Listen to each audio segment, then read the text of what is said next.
ملتی نہیں، ان مل ہیں آپس میں. یہ قیام ایک ایسی چیز تھی. اقبال نے ان معانی کو ہمارے ہاں دیا ہے، بڑا خوبصورت ہے یہ خطا ان کا کہ دوگیتی را صلاح از قرت اوست. صلاح کے معنی دعوت ہوتی ہے، اعلان کرنا ہوتا ہے دوسروں. دوگیتی را، دو عالم را، صلاح از قرت اوست. مسلمان لا یموت از رکت اوست. لا یموت، زندہ جاوید جس پر موت نہ آئے. مسلمان لا یموت از رکت اوست. نہ داند کشتہ این اثر بے سوز. اثر بے سوز اور اس کا کشتہ. کیا بات ہے اس شخص کی بھی. یہ کیا جانے اثر بے سوز کا یہ کشتہ، کیا جانے قیامت ہا کہ در قد قامت اوست. اس کی آواز میں جب قد قامت اوست آتا ہے تو اس قیام کے معنی یہ کشتہ اثر بے سوز کیا جانے صاحب. قیام یہ تھا عزیزان مان.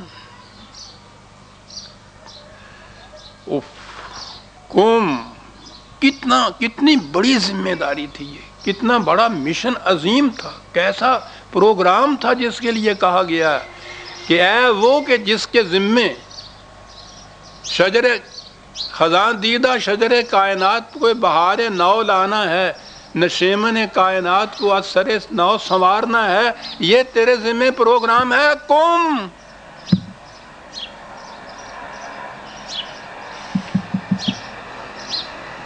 وَبَدَانَ عَنْكَ وِزْرَكَ الَّذِي أَنْقَضَ ظَهْرَكَ. آخر میں کہا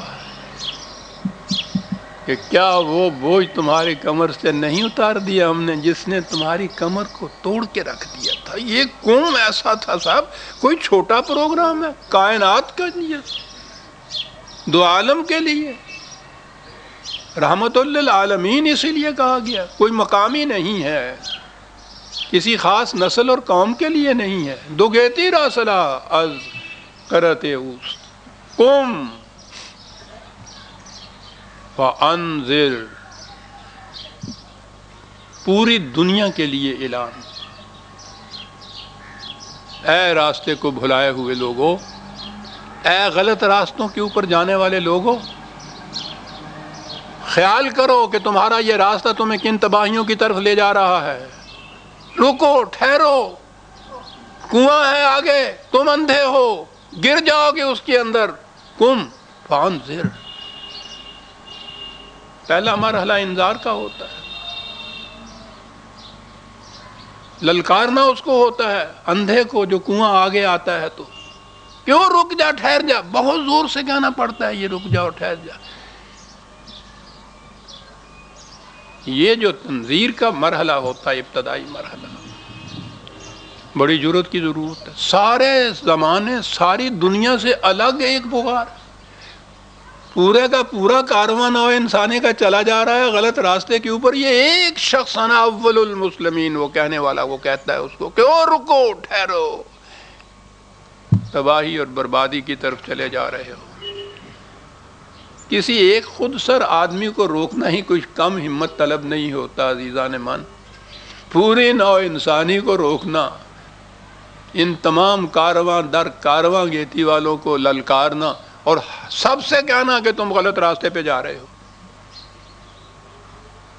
یہ سیکولرزم والے تو اب اس زمانے میں کم کچھ ہوتے تھے کہ جن کا کوئی مذہب ہی نہ ہو.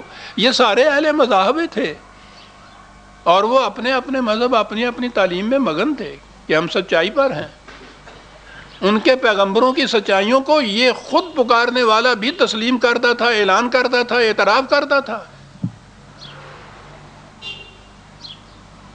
انہیں یہ کہنا کہ جس راستے پہ تم چل رہے ہو تباہی کی طرف تمہیں لے جائے گا. فانذر.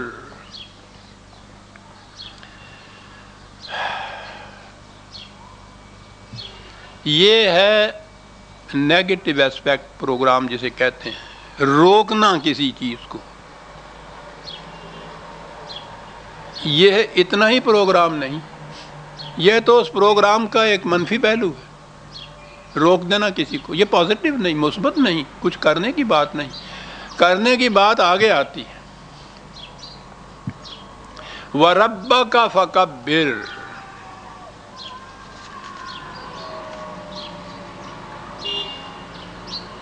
ان کو روک دے اور اس کے بعد مثبت پروگرام سامنے رکھ۔ عظیم دو لفظ ہیں عزیزاً من، ایک عجیب سرکل بنتا ہے اس کے، ربوبیت عالمینی،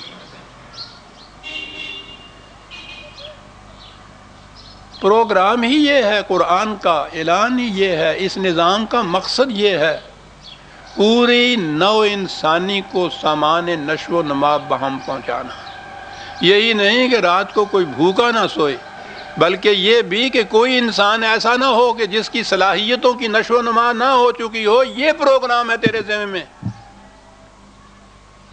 لفظی رب کا لایا ہے، رب کا کیا کر اس کو، رب کا فکبر، یہ اتنا بڑا غالب کر دے اس کو کہ دنیا کا کوئی نظام اس کے سامنے ٹھہر ہی نہ سکے، کبریائی صرف ربوبیت خداوندی کی ہو جائے۔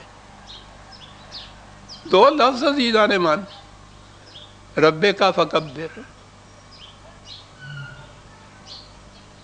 لِیُظْہِرَهُ عَلَى الدِّینِ کُلِّهِ، اس نظام کو تمام نظام ہائے عالم کے اوپر غالب کرنا چاہیے۔ اللہ اکبر، وہ پہلا قدم ہی کو کم ہمت شکن نہیں تھا کہ ان کو روکنا جو تھا، اور روکنے کے بعد جو اب مثبت اور پازیٹیو آگے پروگرام آیا ہے، تو سوچئے تو صحیح کہ یہ پروگرام کیا ہے، نظام ہے ربوبیت عالمینی کا،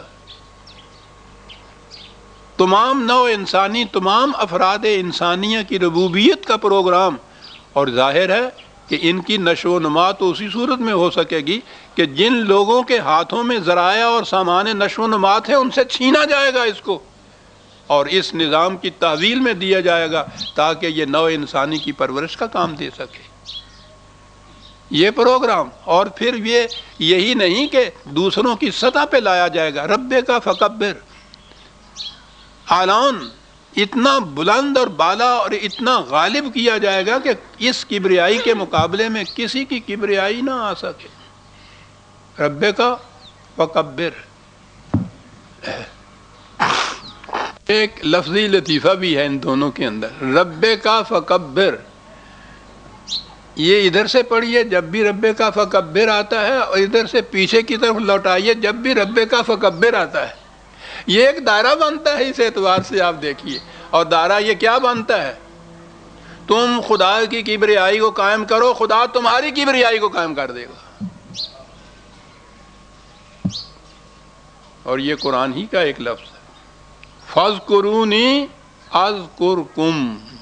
اللہ اکبر، مقام انسانیت ملاحظہ فرمائیے، خدا یہ کہہ رہا ہے کہ تم میرے شرف و مجد کو دنیا میں بلند کرو، اور میں کیا کروں گا، اذکرکم، میں تمہارے شرف و مجد کو بلند کروں گا۔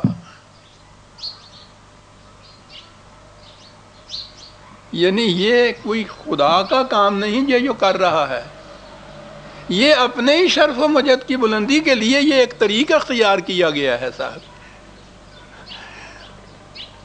کیا خوبصورت انداز میں کسی نے، ہمارے ہاں کے یہ کہنے والے شاعر بھی عجیب چیز پیدا کرتے تھے، لیکن پھر میری مشکل وہی ہے کہ یہ چیزیں فارسی میں ہیں لیکن ہیں تو وہ ایسی برجستہ سننے والے۔ میں نے یہی کہا ہے نا کہ خدا کا ذکر کے معنی شرف اور مجد اور تکریم اور اعزاز ہوتا ہے۔ فَاذْكُرُونِي أَذْكُرْكُمْ، میرے شرف و مجد کو بلند کرنے کے لیے یہ کچھ کرو، میں تمہارا شرف و مجد بلند کر دوں گا، اس سے تمہارا ہی شرف اور مجد بلند، تمہیں ہی شرف حاصل ہوگا۔ وہ مجھے پھر شعر کی بات ہوئی کہ حکایت قد آن یار دل نواز کنم، اس یار دل نواز کے قد کی داستان خوبصورت بیان کر رہا ہوں میں، بہیں بہانہ مگر عمر خود دراز کنم، اصل میں اس بہانے سے میں اپنی عمر بڑھا رہا ہوں۔ بڑی خوبصورت چیز ہے یہ جو ذکر وذکرنی جو ہے، خدا کے لیے بظاہر کچھ کرنا، بہیں بہانہ مگر عمر خود دراز کنم، فاذکرونی اذکرکم.